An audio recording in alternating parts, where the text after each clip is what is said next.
Afternoon, everyone. We have, in my opinion, a fantastic discussion lined up for this afternoon. One that Rich and I have been talking about doing for a couple of years, actually. And the whole purpose of this discussion today is really to give insight onto or into Amazon's leadership. And if you are a leader working in the UK or Europe or the US and you're managing a complex service, what would be some insights that our speaker today, and I'll introduce him in a second, could give us about how to lead complex and highly technical businesses? So our speaker today, or the person I'm interviewing today, Rich Wasserman, was a technical director at Amazon from 2004 to 2018 and got to shadow some of the senior execs in their meetings and briefings, making big strategic decisions about the direction of Amazon between that period. And we're going to talk to him about essentially the way that Amazon was run and the strategy behind that business. And hopefully there'll be lots of learnings in it for everyone watching. So first of all, welcome, Rich, and thanks so much for doing today. Thank you. Thanks for having me. I've been looking forward to kind of going down this memory lane myself for a long time, and I've really enjoyed your work. So I've always enjoyed chatting, Stuart. Brilliant, thank you. So let's start with big picture.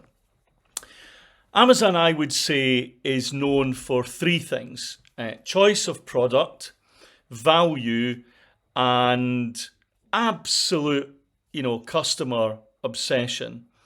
Would you say those three things are equal in the strategy, or is there something that is the predominant theme that at every meeting, every discussion comes out? Yeah, I mean, I think the underlying thing in every discussion, in my experience at Amazon, was, is this good for the customer now and in the future? And what I really liked about Amazon is, like, if you pose that question, like, which of these three is the most important, and that kind of thing would come up a lot, is like we tended to reject, like simplifying thinking that just kind of says you can pick one thing and discard the rest. So, I mean, first of all, they would always encourage a search for solutions that didn't assume you had to make a trade-off in the first place. So that's kind of it wasn't just one. It was very much like, are one of these things below the incredibly high bar we want to have?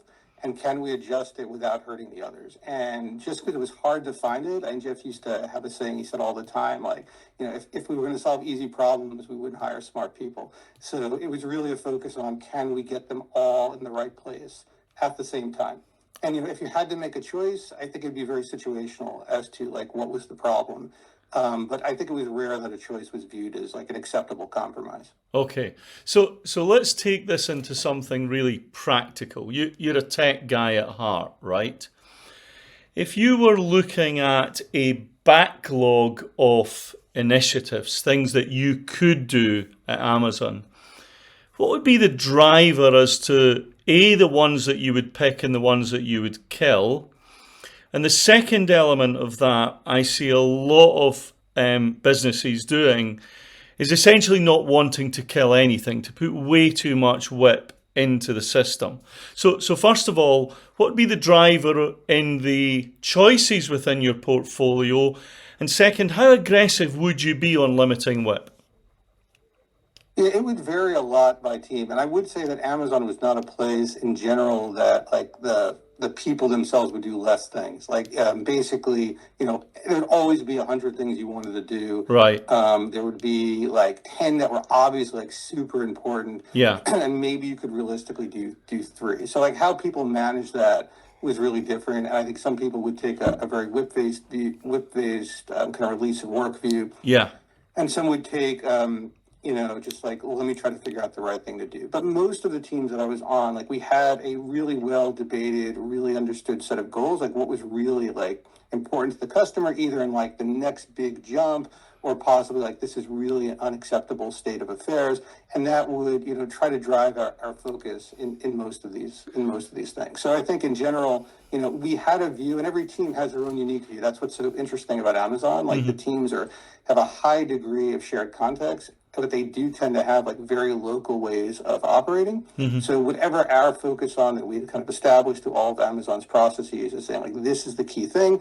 Maybe like when I was advertising, it might be like advertising volume is great, but relevance is really important because consumers won't accept advertising without high relevance. Or maybe it was like the order defect rate in the third-party business, like that would jump to the forefront.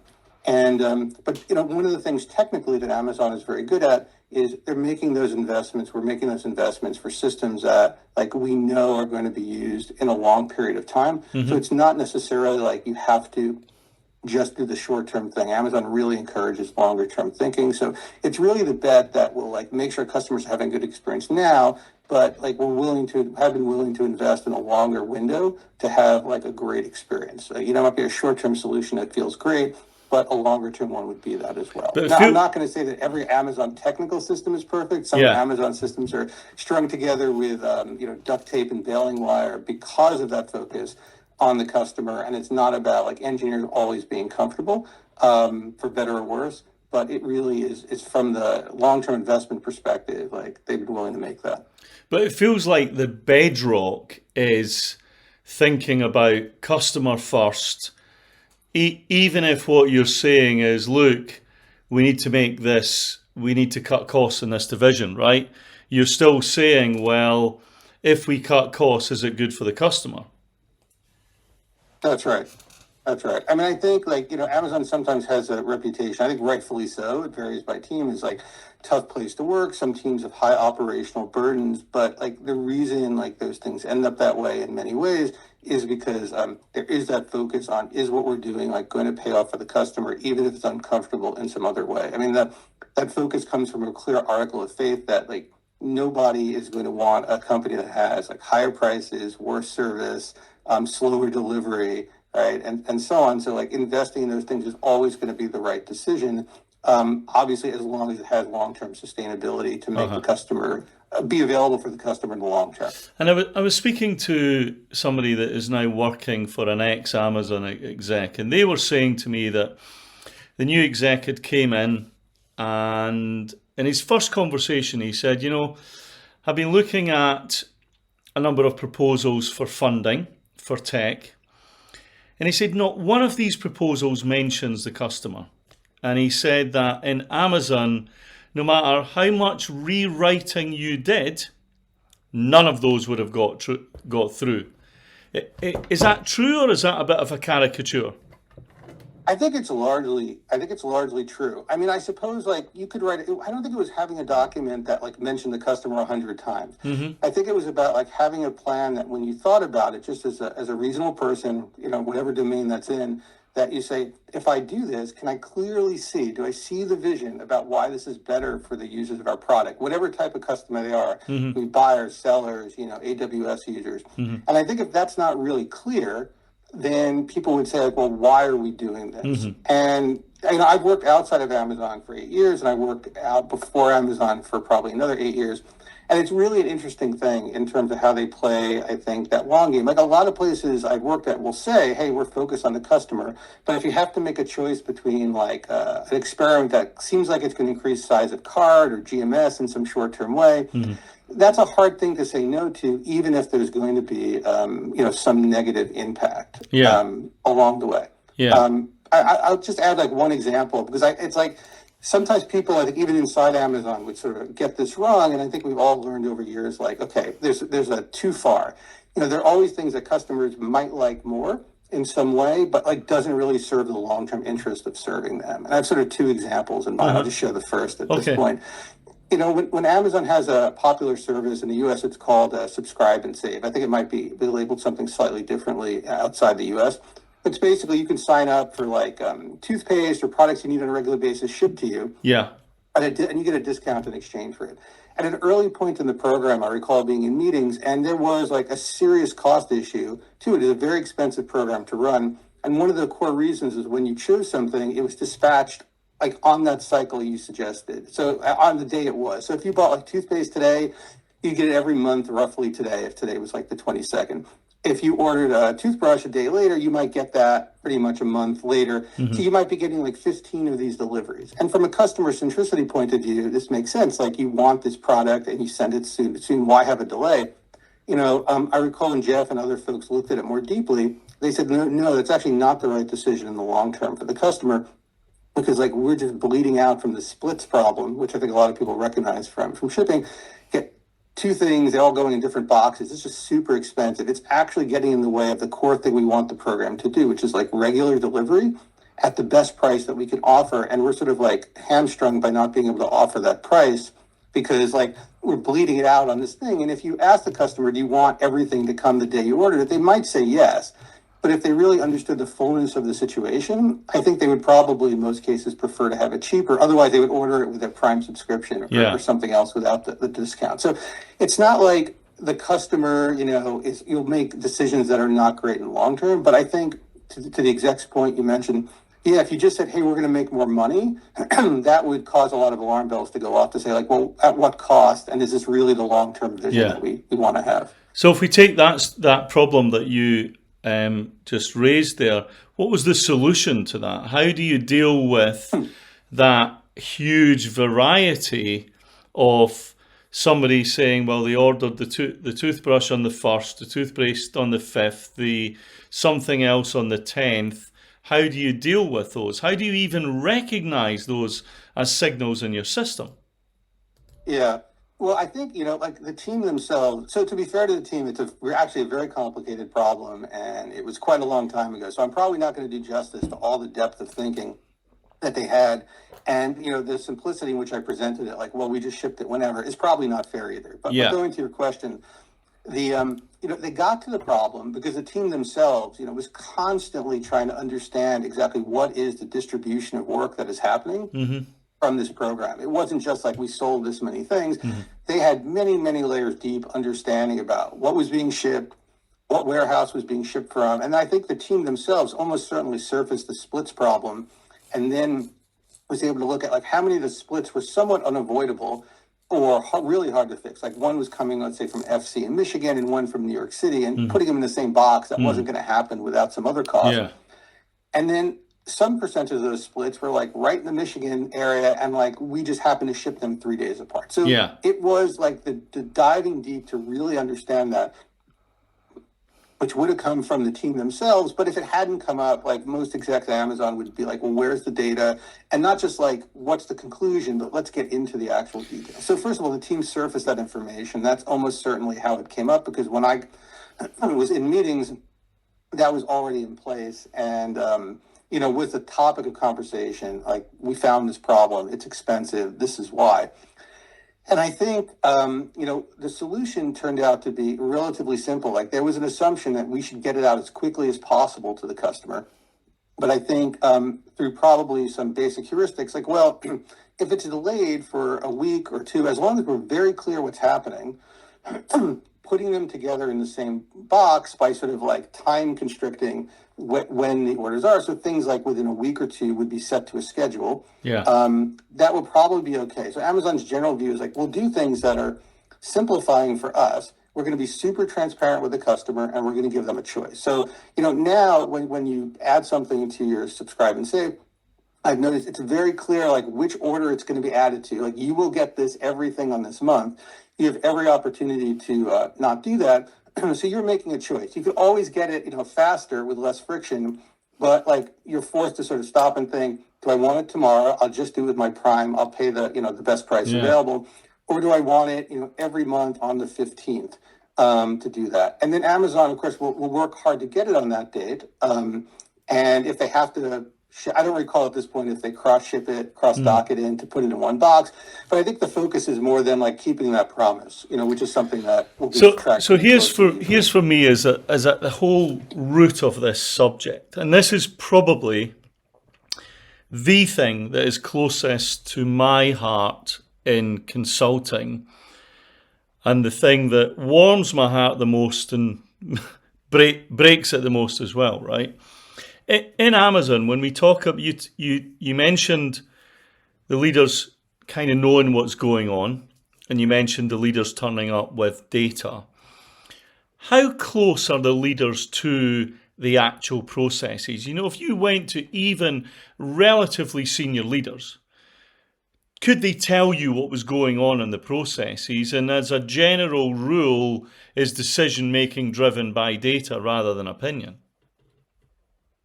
Yes, and yes, I think are the two questions that you basically shared there. So yeah, I would say that execs like understanding the work is a pretty common situation. I would say it's probably somewhat uncommon for even pretty senior people, at least in the tenure I was there, Yeah. to not really understand the process. Like Amazon has a set of leadership principles, which are probably its most famous sort of tenets. Yeah. And being focused on diving deep is a pretty critical one, and it's not just lip service. So you Yeah. would see people, like at Jeff Wilke's level, like understand like 16 layers down, like what is actually happening. And I think it comes from like tons of deep domain experience of the leaders, the willingness to sort of go where the work really is and see it. I shadowed an SVP, and he was at call centers and fulfillment centers, even though he wasn't the fulfillment center person. He just wanted to understand it. Like Wow. his executive offsite, they wanted to understand how Beijing worked, how China worked when they were, in that market. And we delivered on bicycles, not because it was fun. It was actually quite scary, but like the process in China was really different. People would say that, and he said, "Let us show you what it looks like to do a delivery Wow. where the delivery person has to wait to see if they're going to accept it or not." Like that's just different. I mean, that's amazing. Amazing when I hear that. And then the third leg is the data. I think they're pulling that data in as another view, and they're not just using any one. Like people talk about data-driven companies. I think Amazon is driven at that exec level and most levels by a combination of like anecdotes, which is like a common way they'll refer to like understanding the work, and the data. Like they're always looking. I think I've been taught, and it's been so helpful to look at like when the anecdote doesn't match the data, you probably should not trust the data quite yet. Mm-hmm. And there's just a lot of great stories about like people picking up on a little thread, like, hey, people keep complaining about how long it takes for changes in my product to show up on the website. And the engineering teams will say, hey, it's working. And I've been guilty of this as well. Yeah. It's working. We have the data. But some exec, like we'll keep hearing, it's a complaint. Yeah. And they'll just kind of ask different questions and try to understand with curiosity until they're like, oh, turns out that data is wrong because we measured something that's not quite what the customer experience is, right? Which is common amazing. in a lot of industries. I mean, that's utterly profound, right?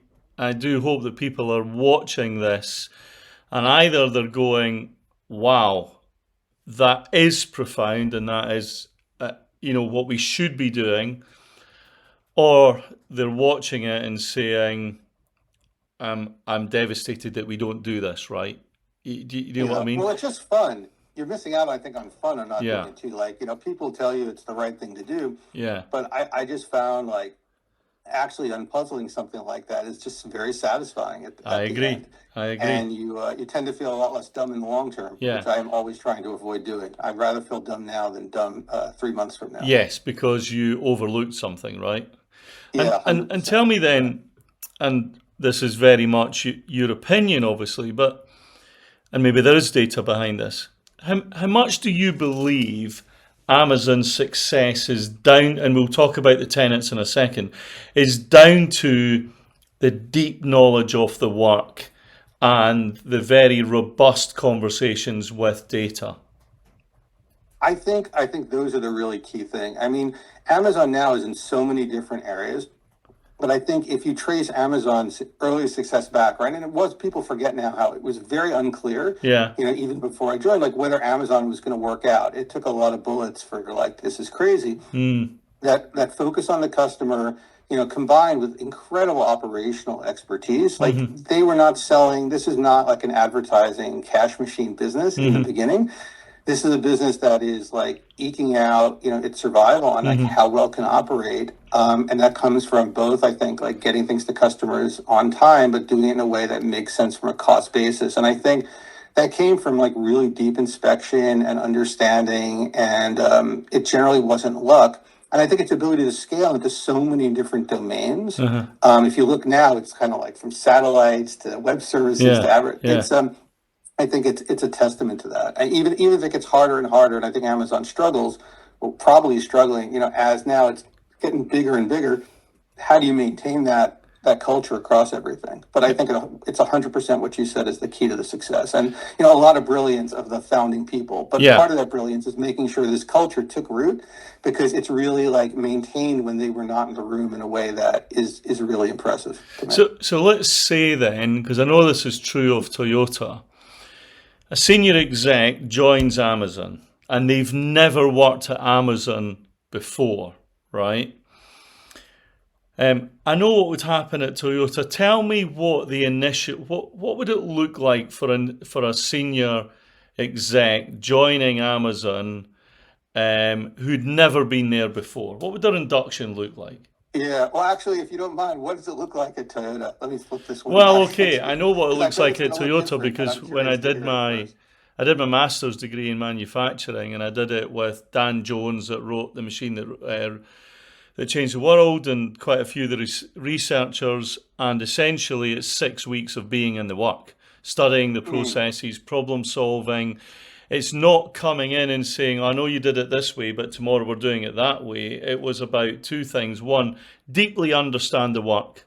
Second, continue the good work and improve it, was the two core principles of the leader. But first thing about spending weeks and weeks and weeks getting to know the work in detail, as opposed to going to meetings talking about strategy, that kind of stuff that so many leaders in the West do.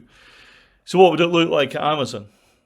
Yeah, it would probably look different in every single situation. But I would say my experience, like having observed it, I mean, I sort of grew up a little bit in it, so I didn't join it at a higher level where someone might have like really planned it out. Yeah. But I would say that it varies, but there's a high degree of sort of being thrown into the deep end to it. I think it's less like someone has a plan for you to go and work in these different areas. Yeah. It's more that like, think about the strategy and go understand the work and do everything else all at once. Amazon is very much an everything all at once experience.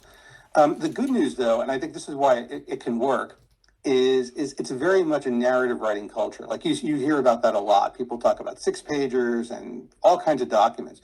So as opposed to joining some companies, you can literally be handed a book of like, these are the things we wrote in the last year that lets you as a leader in a new team in particular, or Amazon in general, to get a very quick sense about what like the work is expected to look like in terms of the outputs and that. So there's a lot you can learn async if you're smart enough to do so. Because these documents are like a best understanding of reality when they were written. And the other thing about it, I think, compared to companies where you might be handed like a strategy packet, like Amazon documents are traditionally pretty much to a fault, like brutally honest. So they tend to give a very accurate view of what is going on. Because there's just a cultural imperative to understand that you and the team are just like far, far from perfect. I mean, it's also encoded right in the leadership principles. So like any doc you pick up about a team will give you like their really unfiltered best thinking about like, these are the things that are going well, these are the things that are going not well, and you're usually going to spend more of your time on the not well. So you have that initial guide, and then I think the best advice that leaders get when they onboard is sort of aligned with what you said. Is like, no one's going to hold your hand to do this. It's a very autonomous, how do you want to work situation. But someone told me when I joined, I told every other person afterwards, like, you should spend the next like 6 to 8 weeks just going, understanding, and asking questions. Because right now, like, no one's going to think it's weird that you're asking questions. They're going to love it. In 6 months, if you don't know how the work is actually done, it's not going to look so good. Okay. So this is the moment to go understand. I've got to follow up on that point, right? So 2 things. Number 1, first question, if you were a leader 6 to 9 months in, right, and you're turning up at meetings and your boss can clearly see that you do not have a deep understanding of the work, even at a middle to senior management level, what's going to happen?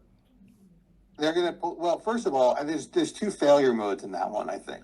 There's the really bad failure mode, which you probably get feedback unpleasantly, like right at the moment, which is like you try to BS your way out of that one. Like that is not a good look at Amazon. I've seen it happen even at like new VP at the ST level. It goes badly right away. Like you try to spin, explain. You know, there's only one right answer at that point. Like I have no idea. I just don't know. I'll find out with some clarification of the question if you really need to understand it. Like that's the right answer, and I think it's the right answer everywhere because that's a trust building answer. And then you're going to basically get feedback that like, hey, your ability to be successful is largely based on this, so you should figure it out. It's not like so much performative. It's people genuinely believe, I think, at least the people I've worked with, that if you don't understand these things, you're not going to have intuition. How are you going to help your teams make better decisions? So you should go find out. I have a moment that's burned into my memory. It was so valuable. So I was responsible for seller performance management. That was kind of a domain I spent 6 years in. It's a trust and safety issue. And we were measuring a few different key metrics about like how sellers were making customers satisfied or not. We had an order defect rate that was like claims and service chargebacks and negative feedback. And we've been adding some other metrics sort of on a exploratory basis. We added cancel rate. It shows stock out issues. We added on-time shipment, pretty common stuff. And I was very focused on defect rate. And we were in a meeting, and I made a statement just, it was at the S-team level. I remember it was Jeff Wilkie commented, and I had said in passing, we also think these other two metrics are very important. We hadn't like started to use them in any kind of operating way yet. And he asked like, well, what is the cancel rate? Like, for any given segment. And the thing I said, I just don't know, but we care about it a lot, right? And that was like just the wrong answer. And he was perhaps a little sharp, and he said like, well, if you care, you don't actually care because you don't know the number. And I was not happy in the moment, but afterwards I realized, no, that's a good point. People often tell you something's important, but like how you act around understanding that thing does teach you if you really care. Now, he didn't care if I knew it was like 92.1 or, he just wanted to understand, like I had the ballpark, and he was checking that when I said something was important, I understood what it was and like why it factored into the story. And I think that's like a microcosm of a common sort of situation. So again, this is an opinion, right? Your opinion. Why do you believe so many leaders, senior leaders, they reach a certain level, do not want to go anywhere near the work? That's interesting. I've had maybe a blessed career. I have not had like an experience, again, partially because 13 years there, where I think people like have actively, I've never felt someone actively didn't want to know something. Obviously, like different domains, different people, different perspective. I have felt times where people sort of got caught up in kind of how they were thinking about it and the information that they had. I think it's easy to do thinking like that they're correct.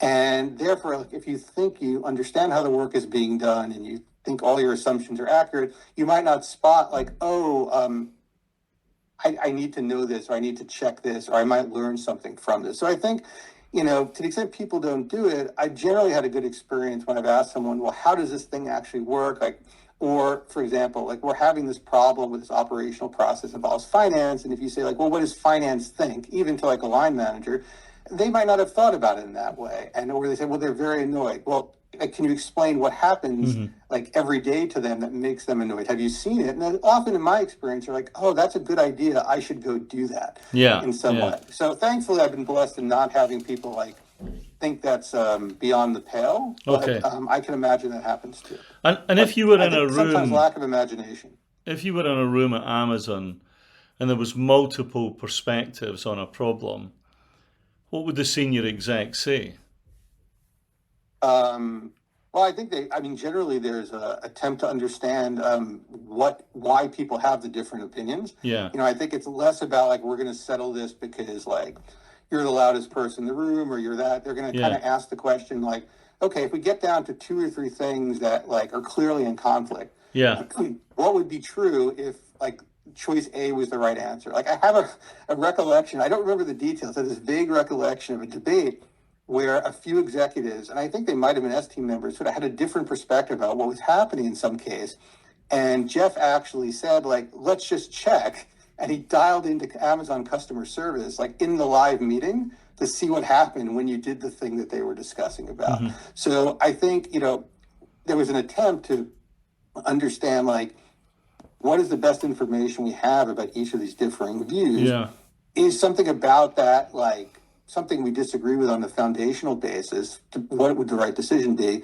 And can we get more data about it, right? So Amazon can do a huge number of experiments. Is there an experiment that can settle this? Yeah. Is there a thing that we could check with the work to settle this? Or is there like a principle that like would teach us what the right thing to do is? Okay.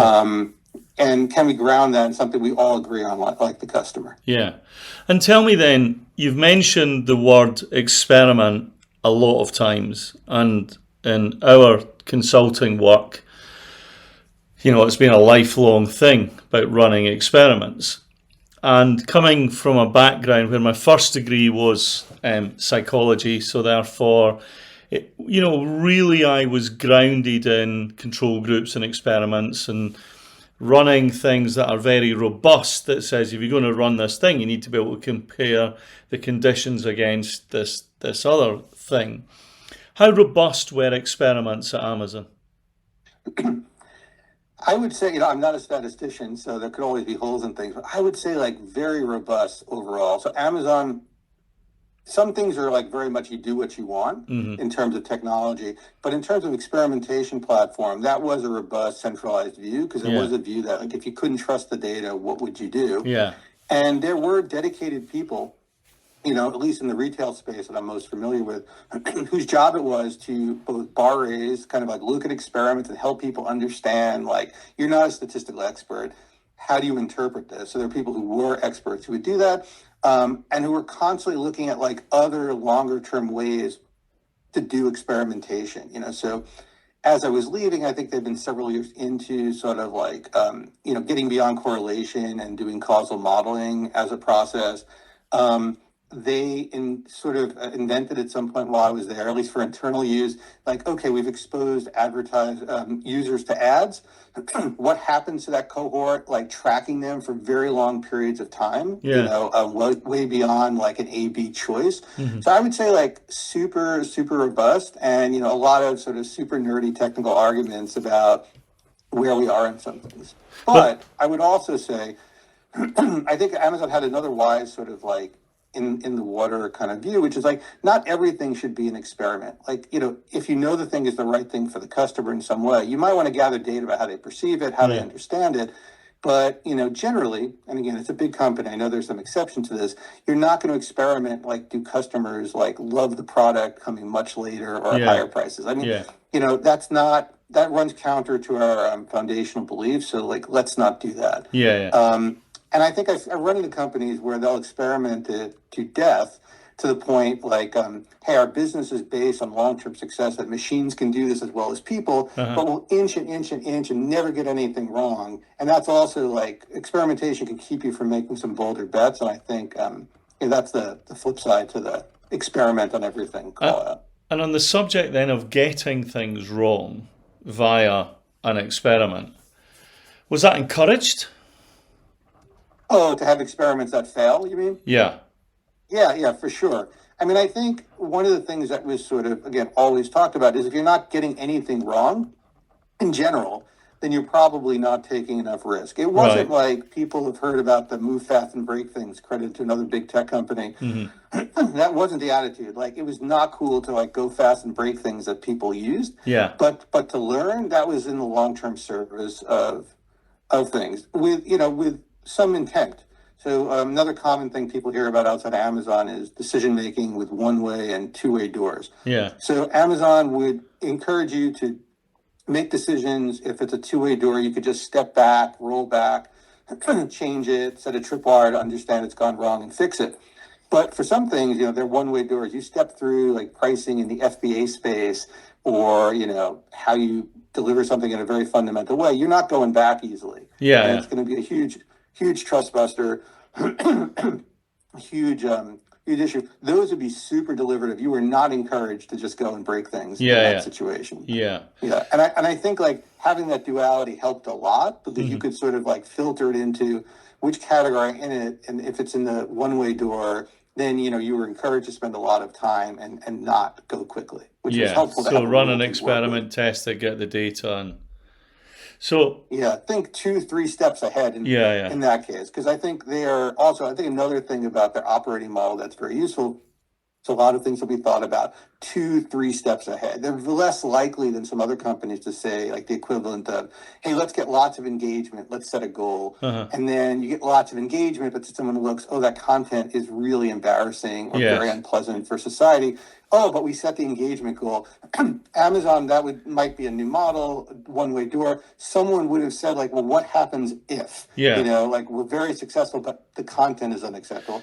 And that kind of thinking would go on at some length there. So let's delve into this a little bit, and then let's get into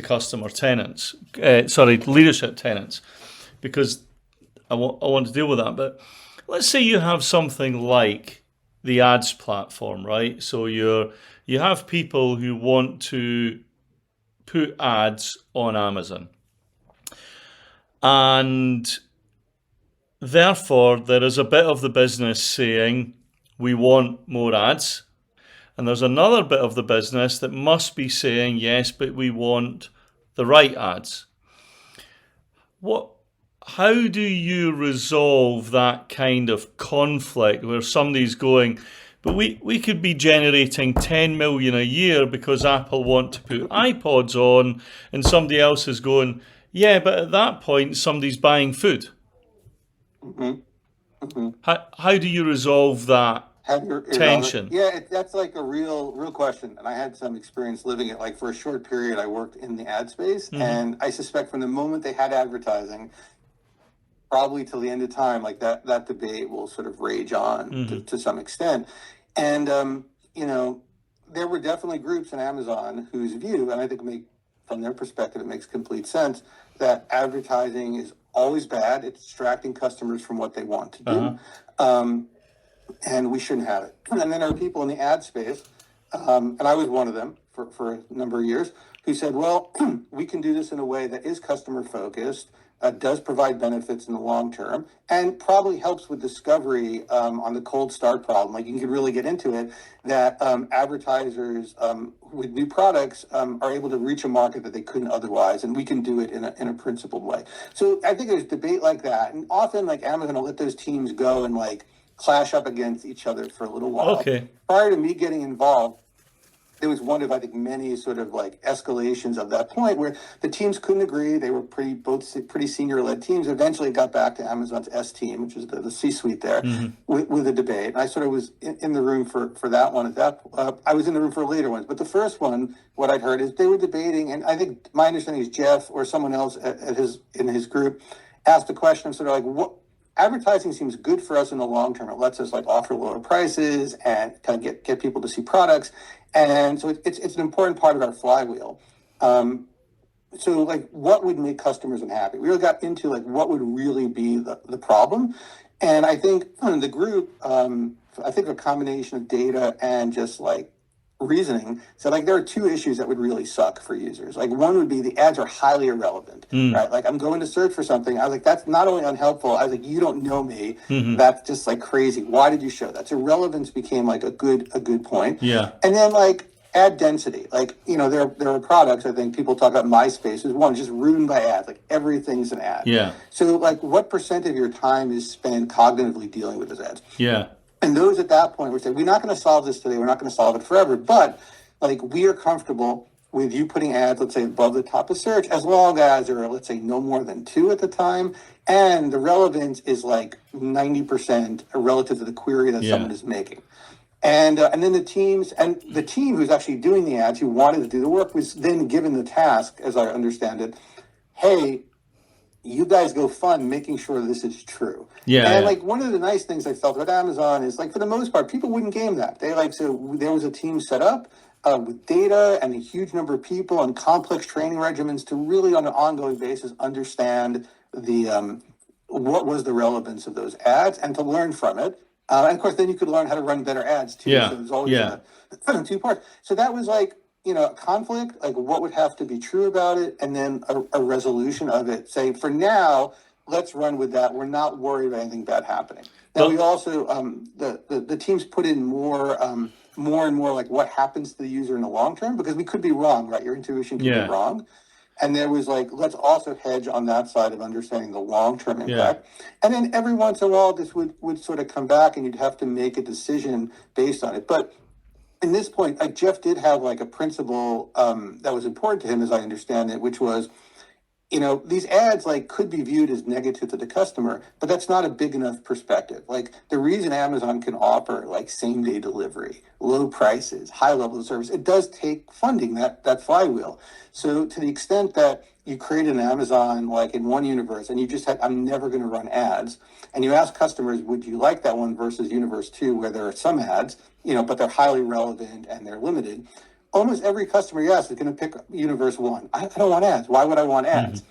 But in universe 2, that company is going to be much more successful at building a business for customers, because all of that revenue is going to enable you to plow it back into what customers want, like innovation. Yeah. Like those satellites didn't go up into space, right, from the satellites. They went up, nor from you necessarily buying your toothpaste. They went because of Amazon's like combination of like highly valued services and highly leveraged lucrative services, AWS and that, and AWS and advertising tend to pay for that innovation. So if you look at it as a system, it's a much more complicated, nuanced point of view. But again, you can argue both ways, but it's still grounded in what's good for the customer in 100%. The long term, right? In the long term, the customer can get relevance, value for money, and investment by seeing things that maybe are not an ad-free platform, but subconsciously they're still getting, well, I can get all of these other benefits because I see a few ads, right? That's right. Yeah. That's right. And I'm not naive enough to understand that can't be used for good or for evil. Like you could justify anything in that way. But I think, the actions that we're taking, and I saw, were very much aligned, like this is what we're trying to do. And we can't do these other big bets. Like you can't take a swing at a phone, can't invent the Kindle, you can't invent AWS. You can't do these things unless you have an ongoing business to make customers whole. And they do pay less. Like that ability to cut costs, on the item price comes from being able to offset it from something else. Otherwise, they wouldn't be able to be in business for very long. So 2 final things and two biggies.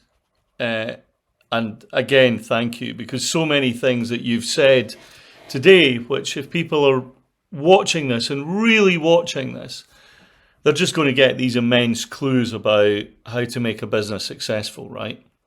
So 2 things. Number 1, let's talk leadership tenants or Amazon tenants. Can you just explain a little bit about what they were, where they came from, and the importance in running the business? Yeah, 100%. So Amazon, I think from very early on, had this concept that explaining like what's culturally expected in a way that's clear and is like really the way we work is super, super important. So like the first example you'll see you hear about is the Amazon leadership principles. Things like customer obsession, ownership, inventing and simplifying, learning and being curious, all these different things that sort of like when you're a new leader or you're an engineer or you're just anywhere in the warehouse, anyone could think, how do we sort of expect you to behave if you're doing your best? So like that concept of the S team, like writing these things down and really thinking about it, arguing over the language as a way to sort of like provide, like these are our kind of cultural 10 commandments for what it means to be a great leader at Amazon. And leader doesn't mean in this context like you're a people manager. It means you're someone who's a co-owner of the company who's trying to do the right thing for customers. Like so that I think is very early on.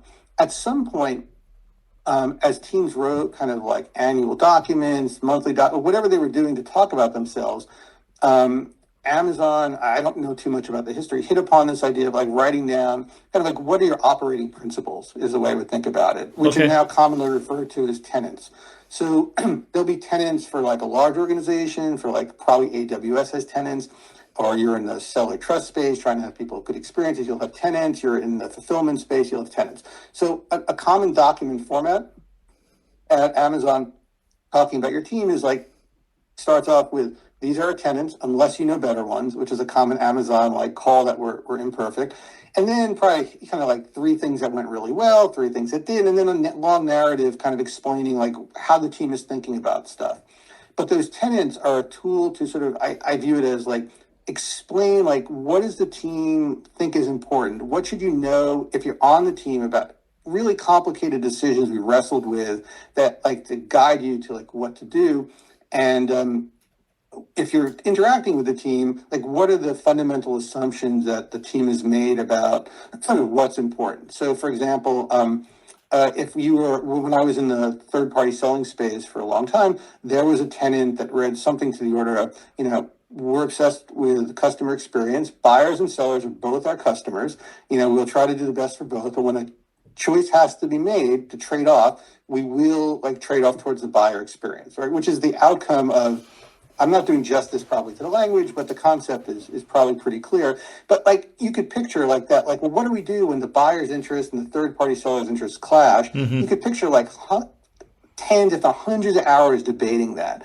And, often a lot of times a company, like they'll debate that at the C-suite and then rely on some imperfect mechanism to do that. But someone, 3 levels away in the org chart doing the work and they have to make a choice. Do you want them to come back each time to ask, or you want them to say, look, we want you to do everything you humanly can to not trade off between the two.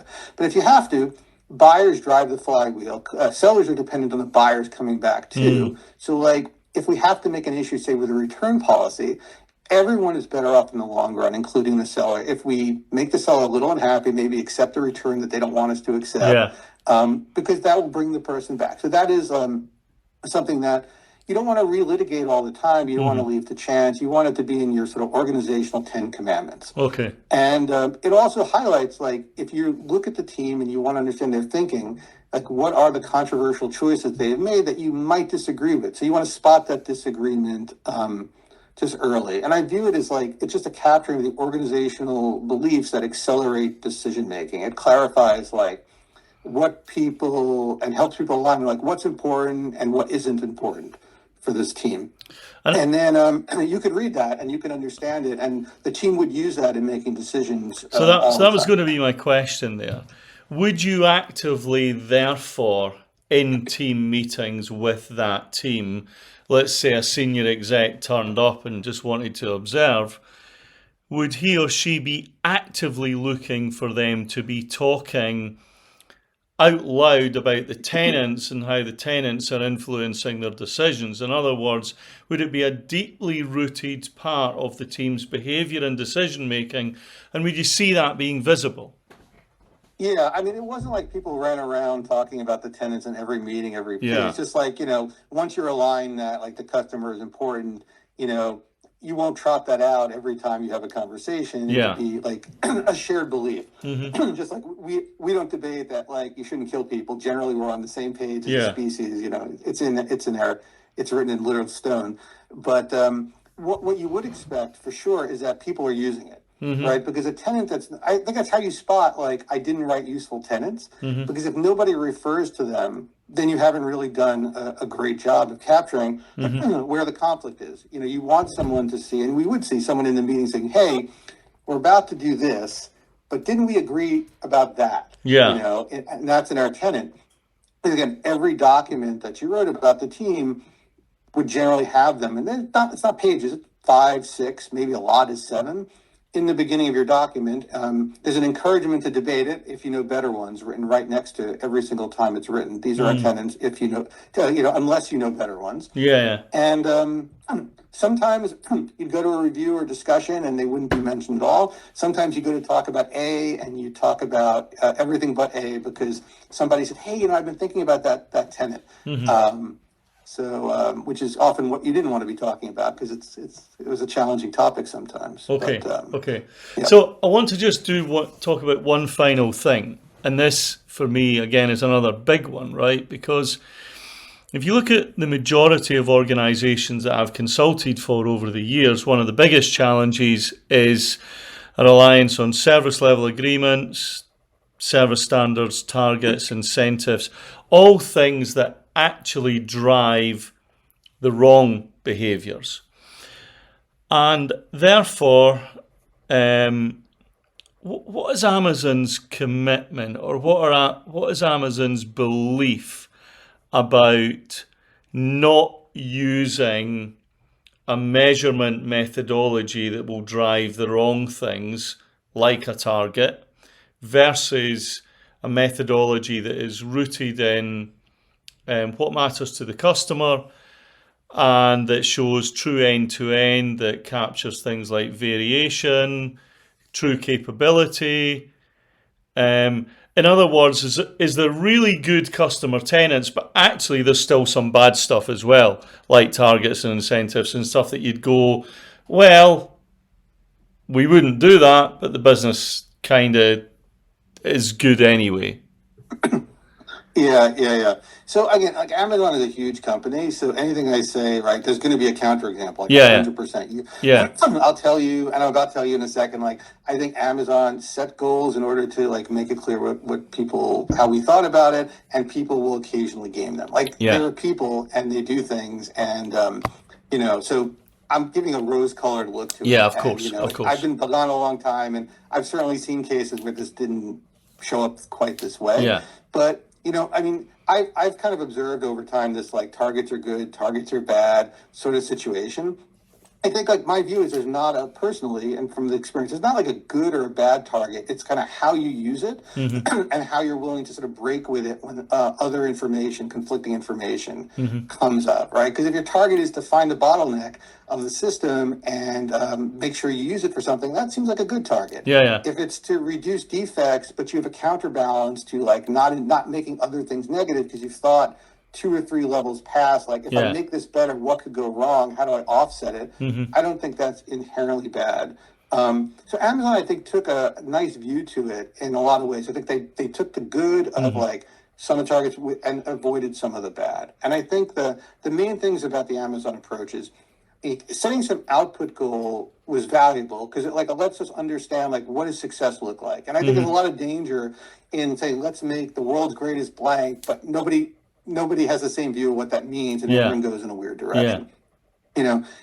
So like having an understanding is an output, what we might consider now call like an O in the OKR type methodology. It's not bad, though Amazon generally shied away. I would say 95% or 99% of the goals were not like make revenue. They were about something a little closer to the customer, something more yeah, observable, more functional.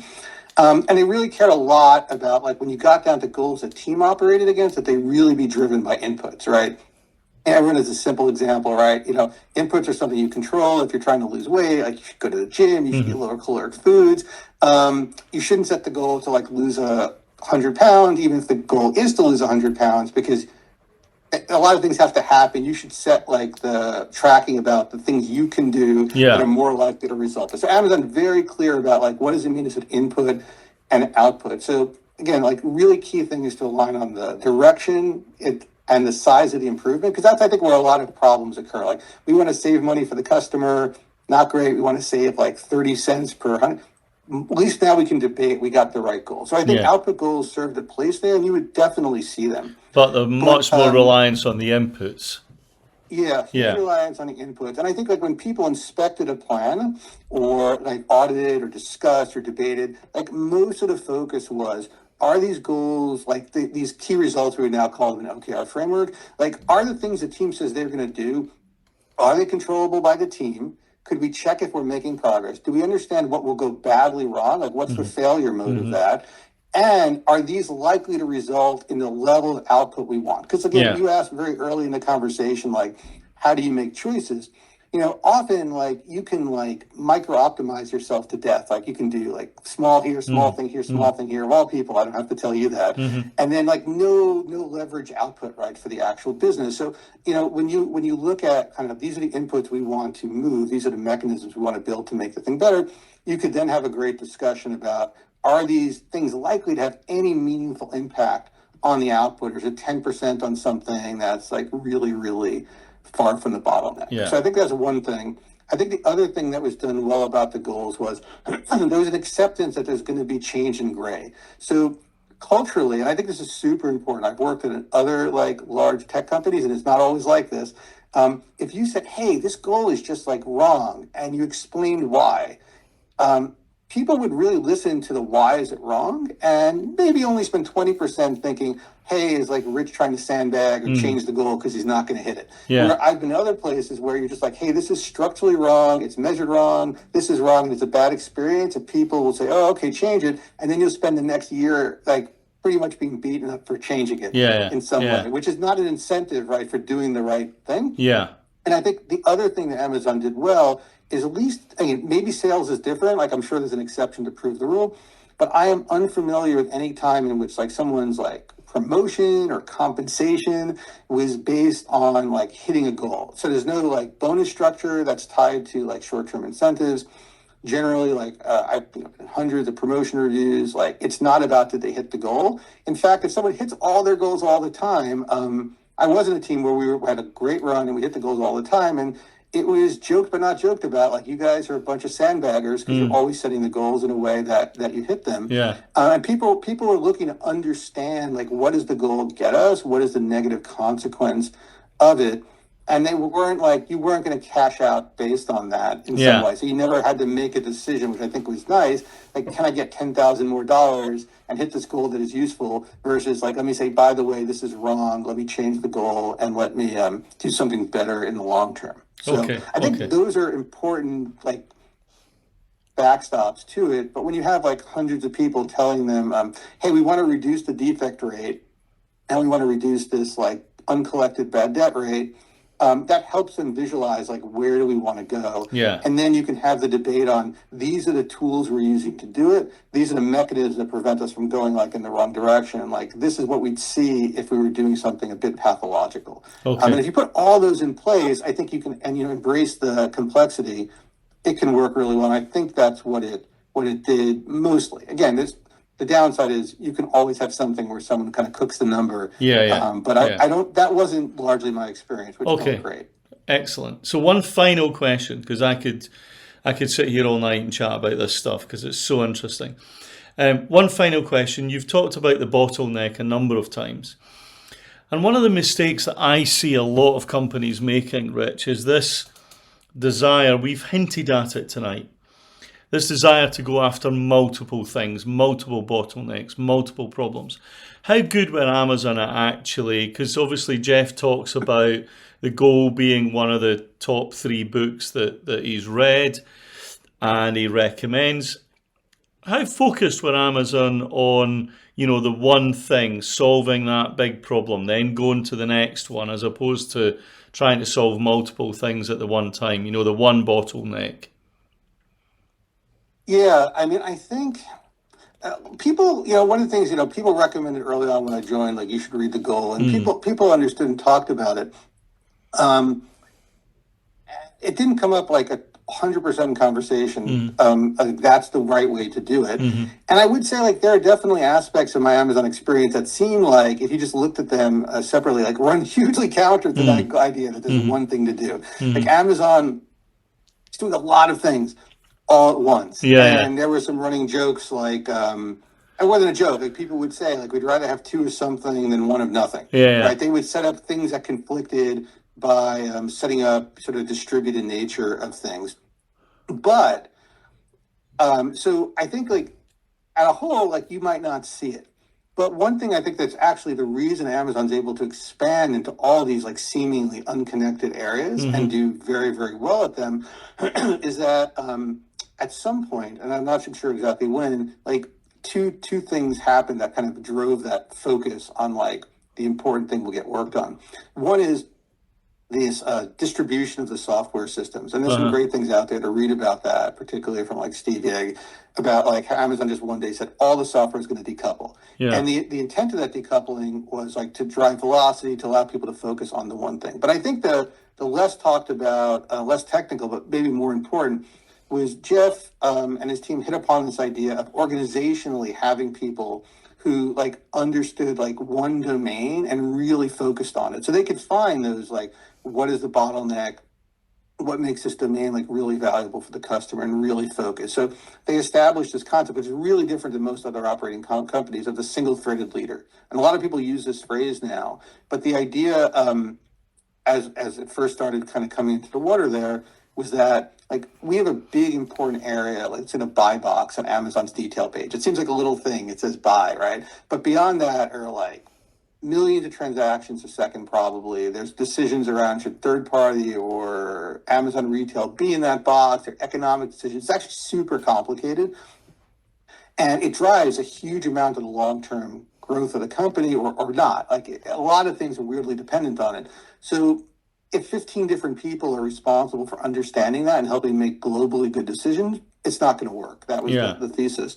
So let's take someone who is going to show up, have their cup of coffee or tea in the morning, and just think about that space, but is senior enough to also understand where it sits in the ecosystem, talking with other people, so they can make the best long-term decisions for it. And let's organize around that concept. So a lot of places mention like you have a single-threaded leader, but it's just someone who's a domain expert who understands all the things. It's better than not having them, but it's not someone who can actually like set the direction with their team with a fairly high degree of alignment and autonomy, particularly the autonomy, who probably in almost any other company doesn't necessarily have, let's say, a senior manager level, the scientists and the product people and the engineering people and design people and the economists in this case to make decisions together about it. So I think like Amazon organizationally sort of grown over time to recognize if you try to have all these organizations talking to each other all the time, then they're not going to find what's important for them to have leverage. They're not going to be able to like make reasonably fast decisions. I'll be like in committee meetings till the end of time. So we have to organize in a way that's actually inefficient for like number of people or cost in some way, right? But very efficient for making high frequency decisions that are really informed by the business. And I think that's like the closest you sort of see, because then if you really understand your business, you understand, the reason people don't do this is this. If they did more of this, we would get a huge amount more of that. Therefore, that's the bottleneck. So you sort of set it up that you have the culture that understands operating, as a science, and understand you should find bottlenecks and so on. And then you give people the ability to, you don't have to have it come from the whole top of the company, like what's the plan? You have individuals in each area who can really run their show, but have this shared operating system of the leadership principles and how work is done to talk about. So they're very focused on one thing and saying, in other words, if you went back to the goal, you'd have someone who knew a machine inside out and back to front and knew how to get more throughput out of that machine. That's kind of the analogy, is it? Well, yeah, but for sure. But you would have someone who like Alex Rogo, like in the book, like that would be a single-threaded leader like for that facility. Yeah. And he would be expected. Like one of the things I think in the goal that doesn't generally like come, like when you have the lived experience with lots of companies, you notice like Alex like jumps from domain to domain to domain, right? He's pulling in accounting. Like one of the reasons he's so successful beyond the bottleneck is he's so open to like finding the assumption breaking insights from the different domains and putting them together, right? Like if the finance person couldn't have run their, like it just wouldn't have happened. And in a lot of companies, particularly tech companies, you'll have like product over here and science over here and engineering over here. They're functionally organized, and they'll do all of the projects together. Right. So they might be like the equivalent. This is strange, the analogy of like running the factory plus also, I don't know, like running a spa. Like Amazon has businesses like are that far apart, but like you'd have an engineer like working on the spa software and then working in the factory. Right. You have that kind of switching of domains. Amazon's really organized in the sense like if you're working on advertising, not like super low down, let's say at the machine level. But if you're like in the ad tech space, like you might be running like the team that thinks about like how do the ads show up, how do they surface to customers, how do the customers interact with them, right with the team that's serving the ads, right with the team that's like doing the prediction of like, is someone going to like this ad or not, right? A lot of companies, like until you get to the C-suite, those people won't report to the same person. Some place at Amazon, like all those people will report to the same person. You're building new mapping software. The geo guys work with the people who do it. Like the answer is Amazon. The answer is yes at a much earlier level. That single-threaded leader could think about the business as well as the execution, as well as the long-term strategy. But what we're saying is a single-threaded leader has a domain expertise, but they have that end-to-end, right? That's correct. In other words, they own the journey. And this is an interesting one because I have a lot of conversations with clients about this, and they say, oh, but restructuring our business is a nightmare. And I'm saying, but I'm not talking about restructuring. You can still have your teams where they are, but because you have 5 leaders, each with different objectives, you're causing a functional split where it's unnecessary.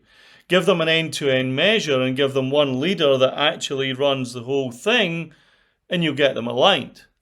Would you agree? That's right. Yeah? Yeah, I do agree. And I think one of the things, and I wrote a bit about this a few months ago, because I've noticed as the companies I've left, some Amazon leaders can leave Amazon. They see the value of this, and it's hugely valuable to Amazon, this single-threaded leader, organizational construct, and they attempt to apply to other places. Yeah.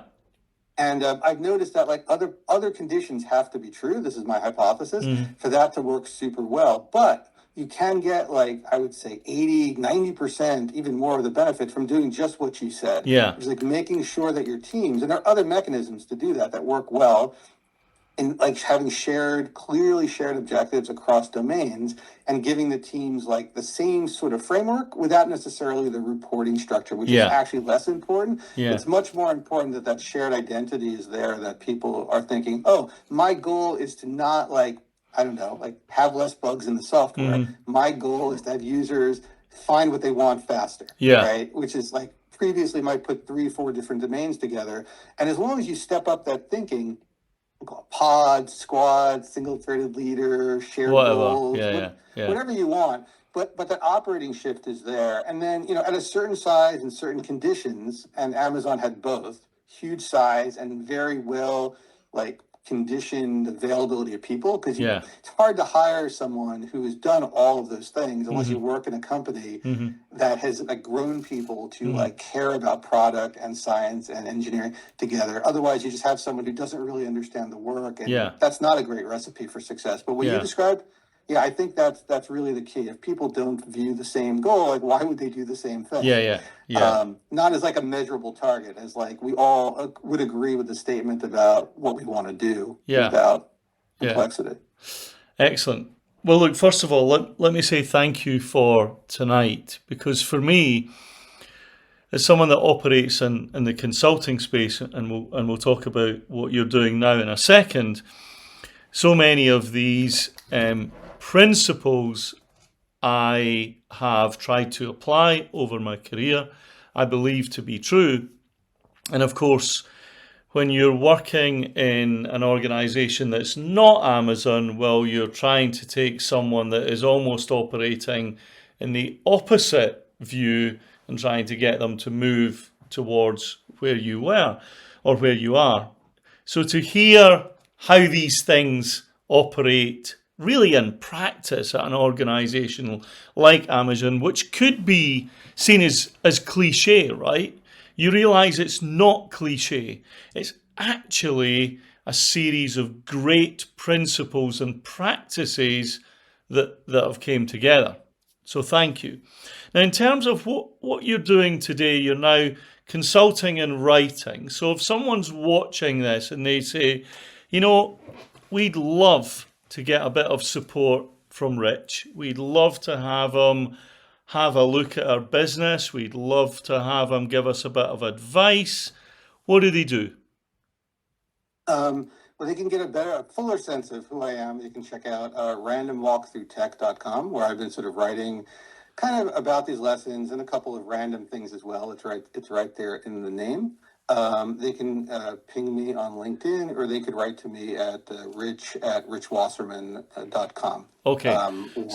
So they can get you at randomtech.com. That's your blog. Random Walk Through Tech. Yeah, randomwalkthroughtech.com is your blog. Yeah, it's a Substack. Yeah. Okay, it's a Substack. We'll put it in the link. They can also find you, Rich Wasserman, on LinkedIn. They can get you there. They can DM you. Yep. Okay. And if they wanted to read a bit more, the best bet is go to your Substack. I think that's a great way. I mean, I'm happy to sort of share and discuss the specifics of problems. If you want to get a general sense about a lot of these topics, I've tried to do some writing on a lot of the things I learned in Amazon, as well as one of my more popular pieces of writing is when you've left Amazon, how to talk about this. And Yeah, funnily yeah. enough, you mentioned how Amazon does it. I found like one of the biggest mistakes people make, like leaving Amazon as former Amazon folks, is explaining this is how we used to do it at Amazon. I Yeah, feel yeah. like that's like the least compelling thing you could say. Yes. Most of the things, like if you share, if they're valuable, they'll come across as common sense if you ask them as questions versus like explaining I did this at Amazon. To me, like the fact that they were at Amazon is not, I agree, is not compelling. The fact that they sort of work and they make sense and they fall into this like broad tradition that you've been describing consistently, like in your books and your Yeah. writing, like that's the key thing. Yeah. It's just about like, how do you sort of like make the change and how do you get enough information about what's worked to pattern match for your Yeah. case? Yeah. Excellent. Okay, well, thank you again. Really do appreciate it. I hope you have a great Christmas and great New Year, and no Thank you. doubt we will chat again.